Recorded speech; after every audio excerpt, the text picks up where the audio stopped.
Sir ಇವರು I love you ಅಂತ ಯಾರಿಗೆ ಹೇಳ್ತಾ ಇದ್ರೆ ನೋಡಿದ್ರೆ ಶಾಕ್ ಆಗ್ತೀರಿ. ಕೇಳ್ಬೇಕಂತ ಆಸೆ ಕೇಳಲ್ಲ, ನೀವು ಬೇಜಾರ್ ಮಾಡ್ಕೋಬಾರ್ದು. ಅವರು ಹೇಳಿ ಐ ಲವ್ ಯು,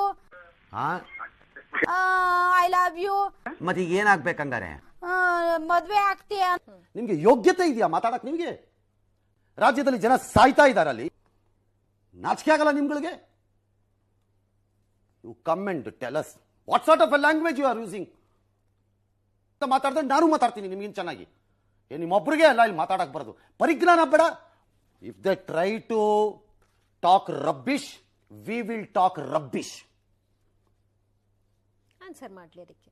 ಅಷ್ಟೇ, ಮುಗಿದೋಯ್ತು ಕತೆ. ಇದು it's just a proposal, it's just a proposal. ಅದು ಸರ್ಪ್ರೈಸ್, ಇಟ್ಸ್ ಸರ್ಪ್ರೈಸ್. ಏನು ಈ ಸಣ್ಣ ವಿಚಾರನ ದೊಡ್ಡದು ಮಾಡ್ತಾ ಇದ್ರ? ಓಕೆ, ಇಲ್ಲಿಗೆ ಇವತ್ತಿನ ಮನೆ ಮಂತ್ರಾಲಯವನ್ನ ಮುಗಿಸ್ಬೇಕು. ನಾನು ಮುಗಿಸ್ತಾ ಇದ್ದೀನಿ ಕಾರ್ಯಕ್ರಮವನ್ನ. ಅವ್ರ ಮೇಲೆ ಹೊಟ್ಟೆ ಉರಿ,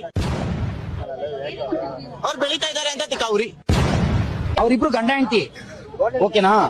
ನಮ್ಮ ವಿಜಯಲಕ್ಷ್ಮಿ ಅತ್ತೆ ಅವರಲ್ಲ, ಅವ್ರು ಬಂದು ದೊಡ್ಡವರು, ಇವ್ರು ಚಿಕ್ಕವರು. ಇಬ್ರು ಅವ್ರ ಅಂಡರ್ಸ್ಟ್ಯಾಂಡಿಂಗ್ ಇರುತ್ತೆ. ಯಾವತ್ತ ನಮ್ ಬಾಸು 2 ಪೇಜ್ ಜಾಸ್ತಿ ಆಗಿ ನಮ್ಗೆ ಹೊಡೆದಿರ್ಬೋದು, ಅದಕ್ಕೇನೆ ಹೇಳಕ್ಕಾಗಲ್ಲ. ಒಬ್ನೇ ಚಂದ್ರ, ಒಬ್ನೇ ಈ ಡ್ಯಾನಿ, ಒಬ್ನೇ ನಾನು ಕೂತ್ಕೊಂಡ್ರೆ ಒಂದರ್ಥ. ಇದಲ್ಲ ಅದು ಸೂರ್ಯ ಒಬ್ಬ, ಚಂದ್ರ ಒಬ್ಬ, ಈ ಮಂಜ ಒಬ್ಬನೇ. ಕೋಪ್ಸ್ಕೊಂಡ್ರೆ ಒಂದರ್ಥ, ನಗದ್ರೆ 100 ಅರ್ಥ.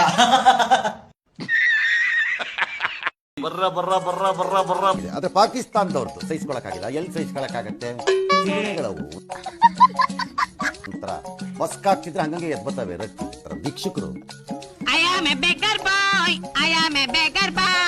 ತಿನ್ನಕ್ಕೆ ಯೋಗ್ಯತೆ ಇದ್ದಿದ್ರು ಸರಿ. ಅವ್ನು ಯಾವನ ಮಾಜಿ ಆಟಗಾರ ಅಂತೆ, ಎಷ್ಟಾಟ ಆಡದ್ನೋ ಅವನು, ಹಸನ್ ರಾಜ ಅಂತ. ಎಷ್ಟಾಟ ಆಡದ್ಯಪ್ಪ ನೀನು? ಏನೋ ಕಂದಲೇ, ಎಷ್ಟು ರನ್ ಹೊಡೆದಿದ್ಯಾ ನೀನು? ಒಬ್ಬ ಆಟಗಾರ.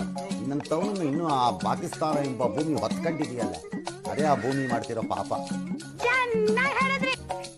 ಅವನು ಹೇಳ್ತಾನಂತೆ, ಜೋಕರ್ಗಳು ಆ ದೇಶದಲ್ಲಿ ಹೇಳ್ತೀನಿ, ಬರೀ ಭಿಕ್ಷುಕರಲ್ಲ, ಜೋಕರ್ಗಳು. 10 ಪೈಸೆ, 10 ಪೈಸೆ. ವಿಶ್ವಕಪ್ ನಲ್ಲಿ ಭಾರತದ ಬೌಲರ್ಗಳಿಗೆ ಪ್ರತ್ಯೇಕವಾದ ಚೆಂಡನ್ನು ಕೊಡ್ತಿದಾರಂತೆ. ಹಾಗಾಗಿ ಇತರೆ ತಂಡದವರಿಗಿಂತ ಭಾರತದ ಬೌಲರ್ಗಳು ಹೆಚ್ಚು ಸೀಮು ಮತ್ತೆ ಸ್ವಿಂಗ್ ಮಾಡ್ತಿದ್ದಾರಂತೆ.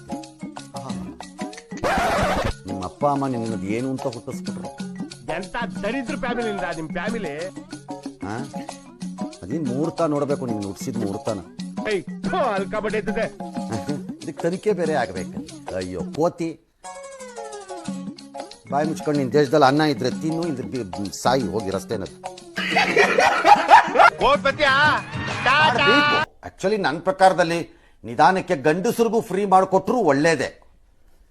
ಓಕೆ, ಪೂರ್ತಿ ಫ್ರೀ. ಅವ್ರೇನ್ ಪಾಪ ಮಾಡಿದಾರೆ ನಿಮ್ಗೆ? ಅವ್ರೇನ್ ನಿಮ್ಗೆ ಓಟ್ ಹಾಕಲ್ವಾ?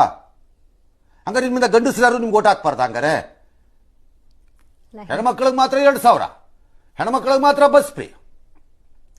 ಯಾಕಪ್ಪ ಗಂಡಸ್ರಿಗೆ ಯಾಕೆ?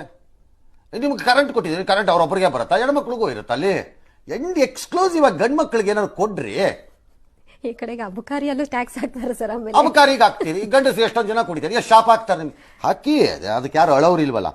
ದರ್ಶನ್ ಅಭಿಮಾನಿಗಳ ಅಭಿಮಾನ ಅತಿರೇಕಕ್ಕೆ ಹೋಗಿದೆ. ಒಬ್ಬ ಅಭಿಮಾನಿ ತನ್ನ ಮಗನಿಗೆ ಕೈದಿ ವೇಷ ಹಾಕಿ ಫೋಟೋಶೂಟ್ ಮಾಡಿಸಿದ್ನಂತೆ. ವೆರಿ ಗುಡ್ ಫಾದರ್ ನೀನು. ನಿನ್ನ ಮಗ ಹಾಗೆ ಆಗ್ಲಿ ಅಂತ ನಾನು ಆಶಿಸ್ತೀನಿ. ಅಪ್ಪ ಬಯಸಿದ್ದದೇ ಅಲ್ವಾ? ಮಗನ್ ಕೈದಿ ಹಾಗೆ ಆಗ್ಲಿ ನಿನ್ನ ಮಗ. ಎಂದಾದ್ರೂ ಒಂದಿನ ನಾನು ಬದುಕಿದ್ರೆ ಅವನು ಹಾಗೆ ಆದ್ರೆ ಫೋಟೋ ಕಳ್ಸಪ್ಪ, ನೋಡ್ತೀನಿ.